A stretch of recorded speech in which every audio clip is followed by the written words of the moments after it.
I'm Chris Mackay. I'm one of the construction and projects partners. It's my pleasure to welcome everyone to today's seminar, which is entitled NEC Current Issues.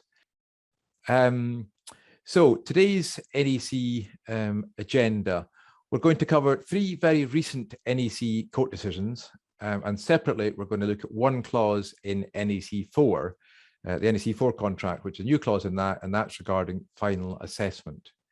So the first two cases we're going to cover will cover the topic of mandatory adjudication and the interface that has with time bar. We've now got the court's interpretation of clause W24, which we'll come to look at in a minute. And the important thing to note is that commencement of an adjudication doesn't stop time bar.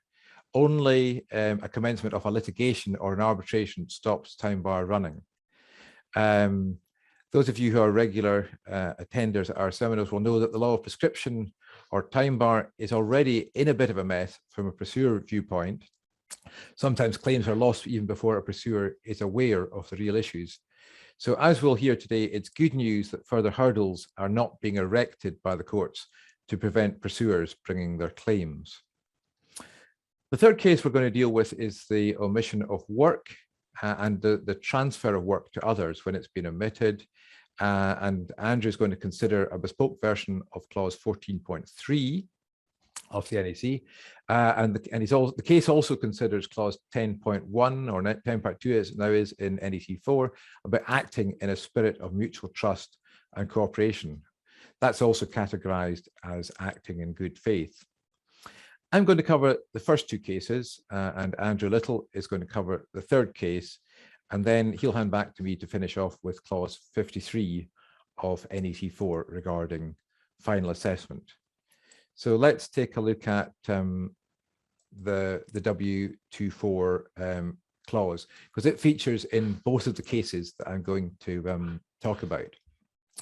So the provision in question is that a party does not refer any dispute to the tribunal, which can be either the court or arbitration, depending what the contract says. So a party does not refer any dispute until the tribunal, unless it's first been decided by the adjudicator. So nothing goes by way of dispute to a tribunal unless it's first been decided by the adjudicator. And that's the clause that features in the cases we're going to be talking about. So the two cases I'm going to cover, firstly is and both are recent in the last few months. The first case I'm going to cover is the Fraserburgh Harbours case against McLaughlin Harvey. It's an inner house decision of the Court of Session with the Lord President sitting, and it reversed the first instance decision of Lady Wolfe that the action by Fraserburgh should be dismissed. In relevance to this case, tribunal was arbitration, so the question was whether the matter could be decided by arbitration before it had been decided by adjudication. Or rather, yeah, and the case concerns basically £9 million of alleged losses as a consequence of defects, which related to the deepening of the North Harbour in Fraserburgh. The second case is that of the Greater Glasgow Health Board against Multiplex. It's an out-of-house decision of Lord Tyre. It considers the same clause and same wording, but in that case, the tribunal was litigation. And so the question was, could the litigation proceed without adjudication? It's a very big case and it's a very complicated case, 73 million of alleged losses as a consequence of alleged defects in the construction of the Queen Elizabeth University Hospital in Glasgow. So what did the appeal court in the Fraserburgh case decide? It looked back to the Victorian decision of Hamlin against the Talisker Distillery, and it quoted what it called as the classicus lucus, that the jurisdiction of the court was not wholly ousted. That case related to an arbitration agreement, and the court had held in 1894 that where there was an arbitration agreement, the court of the jurisdiction of the court was not wholly ousted. And that was the dictum that the appeal court adopted. And in its own words, the appeal court concluded that the right of access to the courts is the most basic of principles, And for that reason, they were very reluctant to oust the jurisdiction of the court. Further, they went on to look at the specifics of the clause and were very clear that the contractual terms of W24 did not go further than stating that adjudication and the notice of dissatisfaction was necessary before proceeding to arbitration. The terms of the clause didn't seek to deprive the pursuers of their right to raise court proceedings. And in fact, because the tribunal stated was arbitration, they didn't refer to the court at all. And therefore, it follows that raising of a court action didn't breach the terms of W24.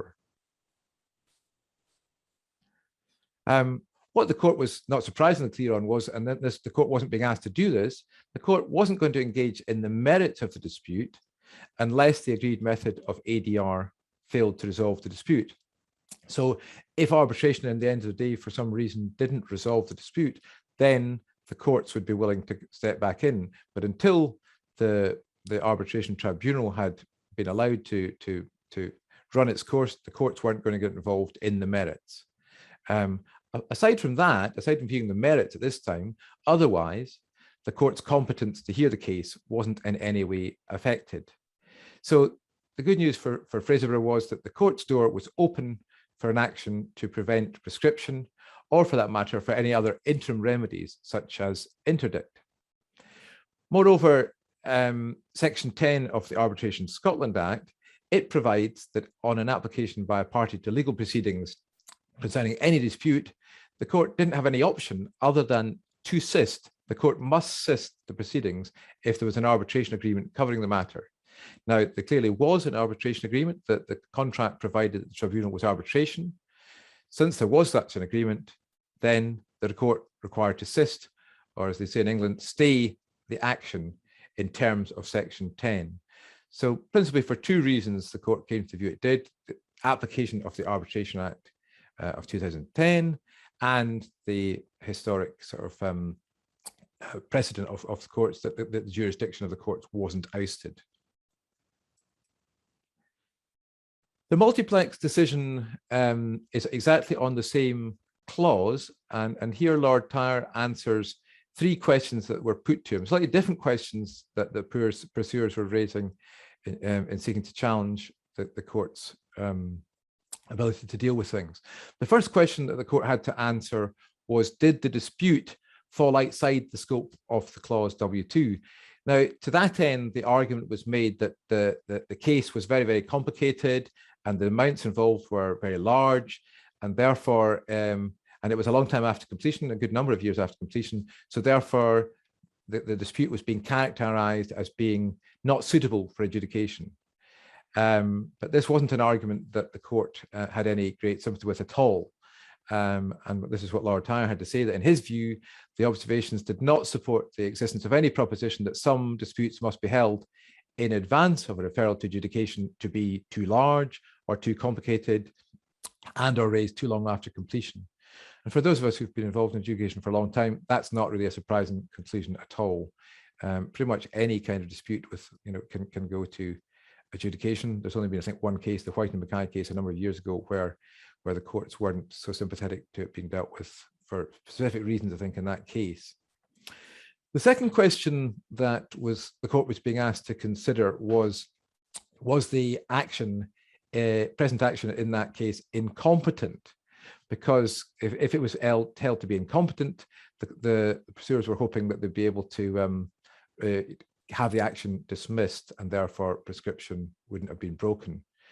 But again, Lord Tyre says he wasn't persuaded of any issue of competency arising in the present case. The action wasn't incompetent, but by virtue of the W2 clause, which requires the adjudicator's decision to be received first, and the absence of a waiver by the defenders of the contractual requirements to insist upon the matter going to the adjudicator, in the absence of that, and that wasn't forthcoming here, then it couldn't be entertained by the court until, of course, the merits have been decided at adjudication. Then the court would come back to consider matters. So merit couldn't be considered meantime until the adjudication process had been concluded. And the third question, which what the court was being asked to answer. And the question 2 is a bit of a spoiler alert. Should the action be dismissed or assisted? It was clear the court's view was that the appropriate course was to assist the action and await the outcome of any adjudication. And interesting, Lord Tyre refers to the Fraserburgh Harbour's Inner House decision, which had come out like a week before his own decision, and his reasons for assisting the present action, he said, were quite in accordance with the reasoning of the Inner House in the Fraserburgh Harbour's case. But even if he had held that contractual bar created by W2 was to be characterized as a curable incompetency, he would not have regarded dismissal as appropriate. And on any view, he concluded that the summons was not a nullity. And this is a particularly key point in terms of the sort of battle between the clause and prescription, because if a court action is not a nullity, then it wouldn't prevent time bar running. Provided it's not a nullity, it has its effect of stopping time bar. And that was his conclusion. And that assumes the facts that assumes the facts support the timeliness of the action, i.e. that it's not time barred for factual reasons. So that's a very helpful kind of comment for pursuers in terms of the interface between the clause and time bar. So 3 points for consideration from relative to the W24 clause. The first question I would have is, whether it really makes sense for compulsory adjudication on the merits of a matter to be required prior to a court or an arbiter, getting the chance to have a look at things. If you don't want to have compulsory adjudication on the merits before going to court or arbitration, the simple answer is you need to delete the relevant provision from the NEC contract. Because the reality is adjudications can only deal with single disputes, and a complicated project can generate a whole number of discrete disputes. And the question has to be asked, does it really make sense to parties undertake 5 or 10 adjudications before having the benefit of a court or arbiter consider the wider dispute as a whole? The second question I would have is, what's the purpose of W24 relative to interim remedies, such as interim interdict? Does the clause, as drafted, the standard provision, prevent the use of interim remedies without an adjudication? Hopefully not, but it's not. It's certainly not certain, and the topic could easily give rise to further litigation. So it's probably best to clarify in the drafting that if you are sticking with the compulsory adjudication provision, stating that would not of itself prevent interim remedies being available to parties. And the third comment is about the clause. It states that unless it's first been decided by an adjudicator, the merits can't be decided by a court or the tribunal. The question is, does that equate to a decision being issued by an adjudicator or an enforceable adjudicator's decision? Because as we all know, not every adjudication decision issued is an enforceable one. And so there's always that uncertainty of achieving that enforceable decision. Hopefully, the courts would take the view that if an adjudicator issues a decision, that's sufficient. It doesn't have to be an enforceable one before it would go on to consider the merits or allow a tribunal to consider the merits. So I'm going to hand over now to Andrew, and he's going to talk about another inner house decision. Thank you, Chris. So we're going to now take a look at an issue that the Scottish courts have been grappling with recently, which is the omission and transfer of works under an NEC subcontract. So I'd like to do a little thought experiment, if you'll indulge me. So imagine with me that you are a main contractor. You've engaged 2 subcontractors, let's call them Mackay Engineering and Little Construction, and they're undertaking different but similar packages of work, and they're both using very expensive machinery. Now, there are certain environmental restrictions on Mackay Engineering's package of works, which means that their expensive machinery is sitting idle for long periods of time. You're quite upset about this because you've agreed to pay Mackay Engineering substantial standby costs for these idle periods. However, in a moment of genius, you realise that Mackay Engineering could use their equipment to do portions of Little Construction's work rather than you paying for the equipment to sit idle. So in that scenario, can you unilaterally omit portions of work from Little Construction's subcontract and transfer it to Mackay Engineering for them to undertake? Well, as we'll see in the case, the answer is a very clear no, unless your contract expressly says that you can. And if you decide to do this anyway, then this will be a breach of contract. But what are the financial consequences of this? Well, that is what the case of Van Oord UK Limited versus Dragados UK Limited is considering. And we've now had a first instance decision and an appeal decision in the case. And I'll set out in this presentation what I think we can take from the court's decisions to date. However, it should be noted that the defender has applied for leave to appeal to the Supreme Court. So the dispute itself involves a subcontract in relation to Aberdeen Harbour Board's £350 million Aberdeen Harbour expansion project. Until last year, Dragados was the main contractor for the project. Dragados had in turn employed Van Oord as a subcontractor to undertake over 2 million cubic metres of soft dredging works at a rate of £7.48 per cubic metre. So that was worth in the order of £16 million. And the subcontract was a heavily amended Option B NEC3 engineering and construction subcontract. As things transpired, the main contractor had triple contracted with 3 separate subcontractors, including the subcontractor, to undertake some of the same soft dredging works. Unknown to the subcontractor, the main contractor had included about 1/3 of the subcontractor's soft dredging works in subcontracts with 2 other companies. The main contractor issued various contractors' instructions changing or seeking to change the subcontract works information to omit these works. The main contractor then argued that the effect of these omissions under the subcontract was that the rate payable to the subcontractor for the soft dredging work that remained within the subcontract should be reduced from £7.48 to as little as £3.80 per metre cubed. And that represented an almost 50% reduction in the rate and a deduction of a number of millions of pounds from the sums that would otherwise be payable to the subcontractor for the work that it was undertaking. On the other hand, the subcontractor argued that the omission transfer of work was a breach of contract and therefore that the main contractor had no entitlement to reduce the prices. So what are the principles relating to the omission of work? Well, they go back to an 1890 case, in Scotland at least, which involved the provision of steel for the Forth Rail Bridge. And the principles go all the way through to a 2003 English case called Abbey Developments versus PP Brickwork.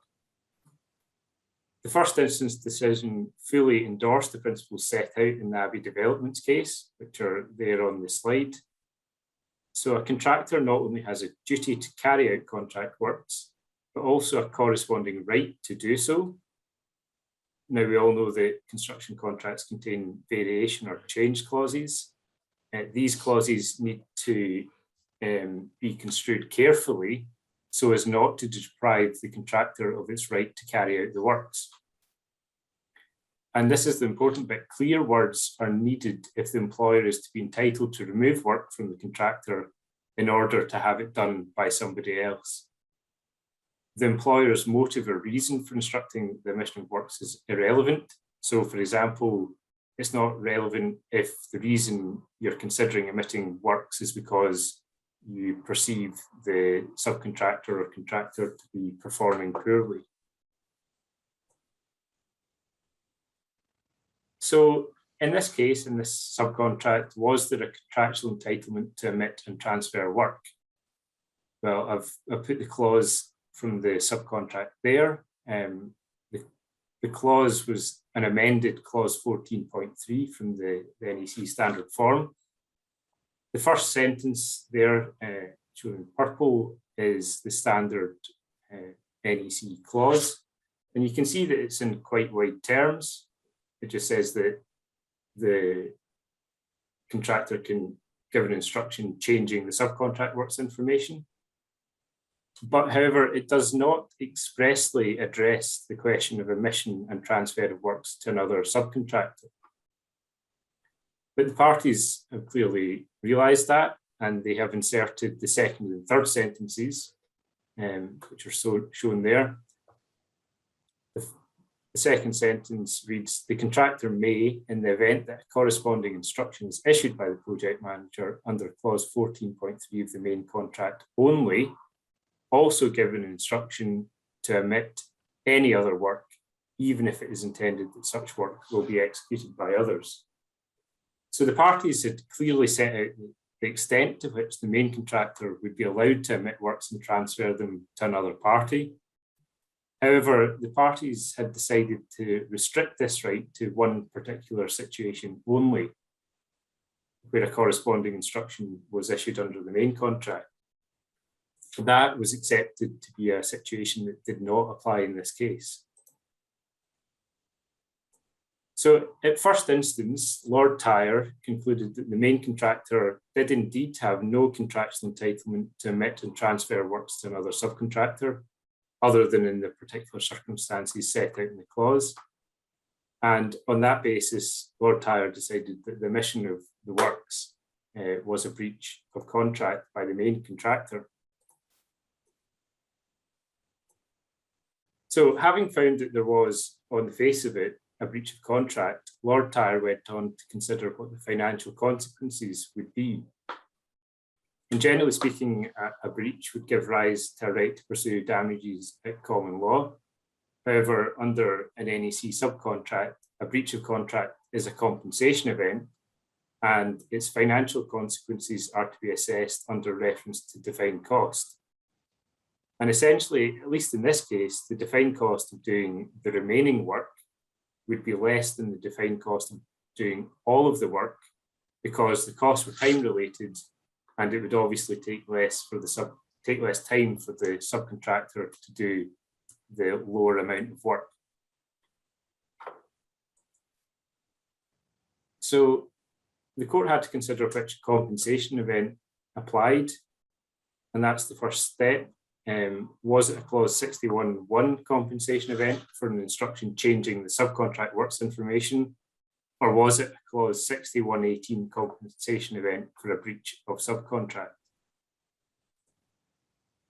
And this matters because it's not every compensation event under the NEC which can lead to a reduction in the prices. Every compensation event can lead to an increase in the prices, but only a limited number can lead to a reduction. Clause 63.2 states that the prices can only be reduced where expressly stated in the subcontract, and clause 63.10 sets out one of these particular situations, and that's where there is a change to the subcontract works information. So in short, an instruction changing the subcontract works information can lead to a reduction in the prices, whereas a breach of contract cannot lead to a reduction in the prices, or so it was understood. So the first instance decision, the court had to decide whether an instruction to change the subcontract works information could change whether an instruction to change the subcontract works information which was issued in breach of contract could nevertheless validly change the subcontract works information. And Lord Tyre decided that the fact that an instruction amounts to a breach of contract does not prevent it from also being a change to the subcontract works information, and therefore the prices could be reduced under clause 6310. Now, the decision of the court at first instance was somewhat surprising, particularly given that the court had itself identified that it would be surprising if different rules applied to valuation of breaches of contract affected by the giving of an instruction and to the valuation of other breaches of contract. And to our mind, that was the very situation that the court's decision at first instance had created. Only a breach of contract affected by the giving of an instruction, for example, to change the subcontract works information, could lead to a reduction in the prices, whereas all other breaches could not give a rise to a reduction in the prices. It's hard to see the justification for a party being allowed to benefit from one particular category of breach when the subcontract prevents them benefiting from any other category of breach. So on that basis, the subcontractor appealed against the first instance decision, and that appeal, the court overturned the first instance decision insofar as it related to the question of reducing prices. The Court of Appeal decided that an instruction issued in breach of contract is not a lawful change to the subcontract works information, and accordingly, because the instructions in question had been issued in breach of contract, the prices could not be reduced. And the Inner House gave 3 reasons in support of its approach. This interpretation treats all breaches of contract equally. None of them produce a reduction in the prices. It also avoids any suggestion that the subcontractor was bound to obey a breach instruction. For example, the subcontractor could not, in the context of a dredging subcontract, be instructed to build a hotel because those works would be so radically different. And thirdly, the NEC 3, or I suppose any of the NEC contracts, should not be a charter for contract breaking. So the position according to the appeal court is that the omission and transfer of work to another party was a breach of contract, and as such, there was no contractual entitlement to reduce the prices. However, very interestingly, the court also considered a separate argument relating to the role of the oft-quoted clause 10.1 obligation to act in a spirit of mutual trust and cooperation. So I've put clause 10.1 there on the slide, and no doubt many of you will be familiar with it. And if you use NEC on a regular basis, you'll know that when tensions are raised and disagreements arise, there's a temptation to start quoting clause 10.1 at each other, accompanied by allegations that the other party isn't acting in a spirit of mutual trust and cooperation. However, until now, there's been a feeling that clause 10.1 lacked any real teeth in practice. And this was reflected in the decision of the court at first instance, where Lord Tyre commented that he did not consider that arguments based on clause 10.1 added anything. But the Inner House has now given clause 10.1 some very real teeth. Essentially, the court has held that the main contractor could not insist on any right which it might have had to reduce the prices where it had failed to fulfill its obligation to act in a spirit of mutual trust and cooperation. The court decided that clause 10.1 is not just an avowal of aspiration, but instead it reflects and reinforces the general principle of good faith in contract. And this aligns with 3 propositions. A contracting party will not in normal circumstances be entitled to take advantage of his own breach as against the other party. A subcontractor is not obliged to obey an instruction issued in breach of contract. And clear language is required to place one contracting party completely at the mercy of the other. The particularly interesting thing about how the Inner House has decided to treat clause 10.1 is in relation to the Scots law doctrine of mutuality of obligations. under this doctrine, a party cannot enforce a contractual stipulation in its favour if it is the counterpart of another obligation which that party has breached. And what the Inner House did was to decide that the main contractor's obligation under clause 10.1 to act in the spirit of mutual trust and cooperation was the counterpart of any right it might have had under clause 10.1 to reduce the prices. And in other words, unless the main contractor fulfills its duty to act in the spirit of mutual trust and cooperation, it cannot seek a reduction in the prices. And so the court is given real practical effect to clause 10.1 here in the context of this case. And interestingly, there's a further judgment issued today by the court in a related case involving the same parties about an application for recovery of documents. Now, the case makes new law because it's the first time that the court has granted recovery of documents in relation to future adjudication proceedings. And we're going to look at that in a bit more detail in our case update next week.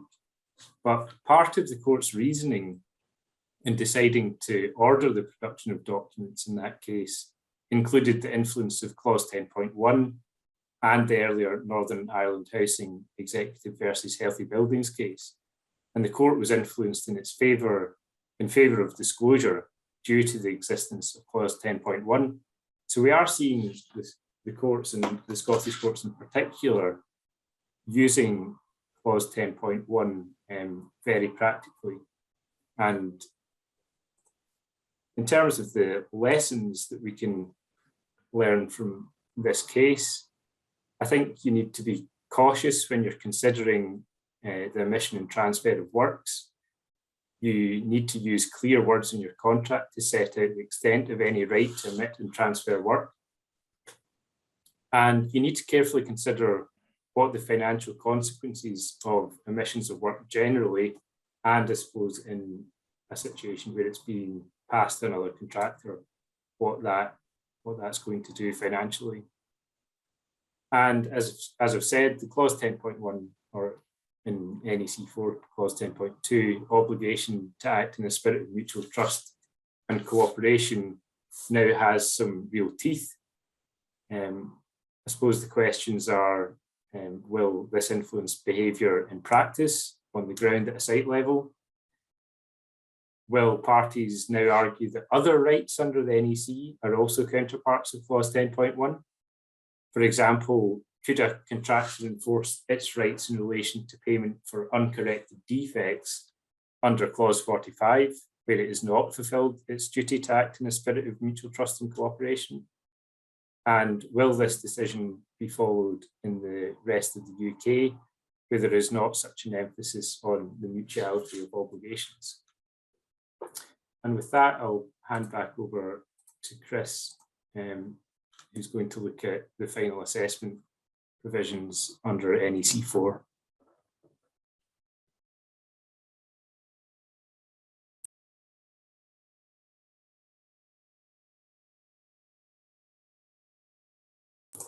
You're on mute, Chris.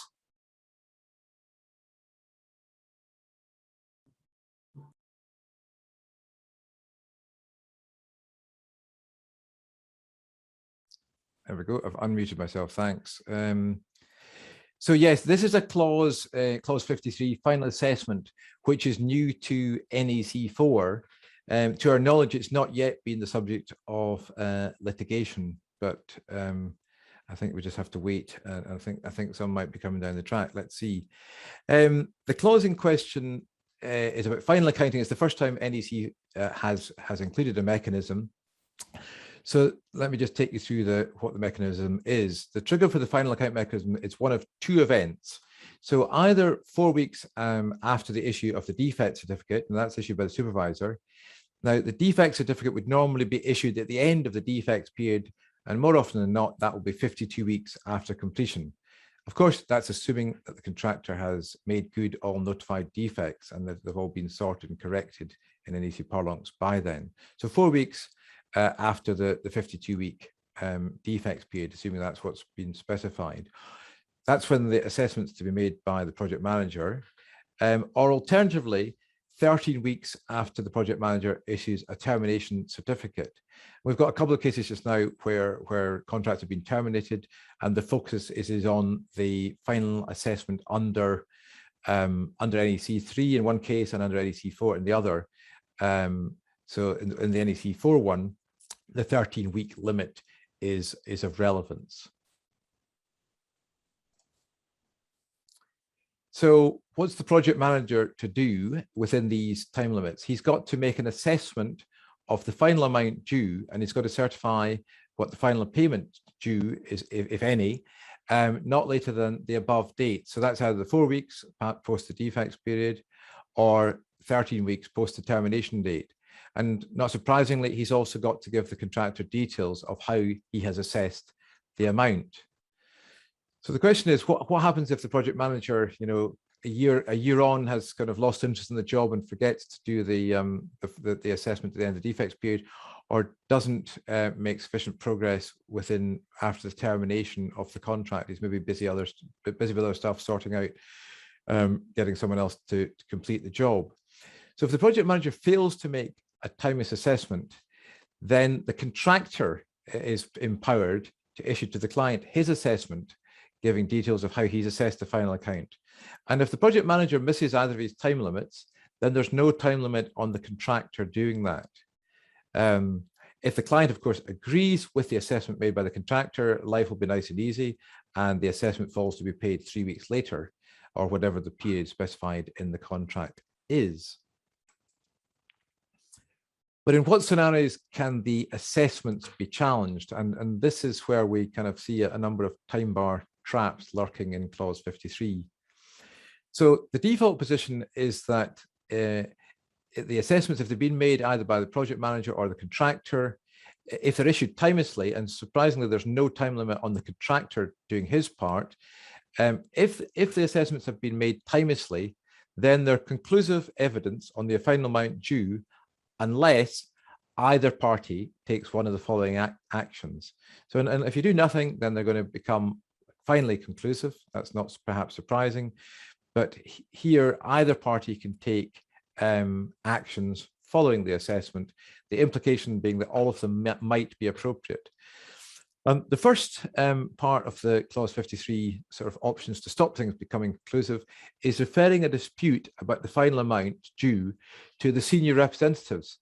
Now, this brings in another new NEC 4 provision, which is W21, and it provides that there's a 4-week process available to have senior reps, a bit like a sort of a mediation, so that a dispute could be sent off to senior representatives. But the very important thing, I think, is that both parties must agree to the use of senior representatives. Otherwise, the process isn't going to happen or isn't going to work or even be available, I don't think. So one of the options is to refer to senior representatives. But if that's not available, then the obligation to stop the matter becoming conclusive is to refer the matter to the adjudicator within 4 weeks of the assessment due. If you fail to do one of these two things, you're going to end up with an assessment final account that is finally conclusive.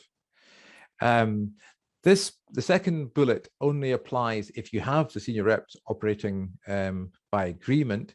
In that scenario, of course, it's possible that the senior reps agree certain things, in which case they're to be implemented.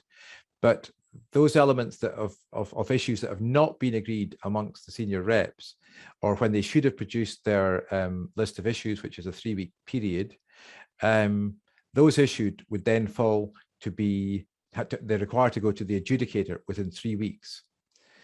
And then another sort of trap for the unwary is that having had an adjudication, and if either party is not happy with the adjudication, the normal provision in W2 is you need to just do a notice of dissatisfaction within 4 weeks of the adjudicated decision. As we read this, the obligation is to refer to the tribunal. There's an obligation to actually commence the litigation or arbitration within 4 weeks of one being dissatisfied with the adjudicator's decision regarding the final assessment. Now that's definitely quite an onerous obligation.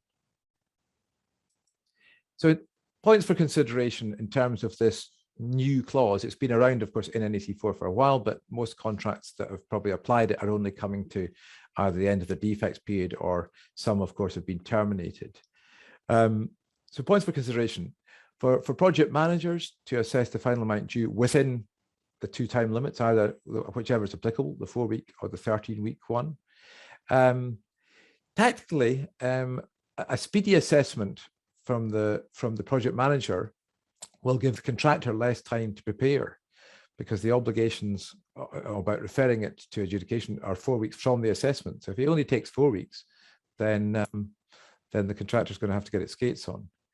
And clearly, if the project manager misses either of his time limits, clients are not going to be happy.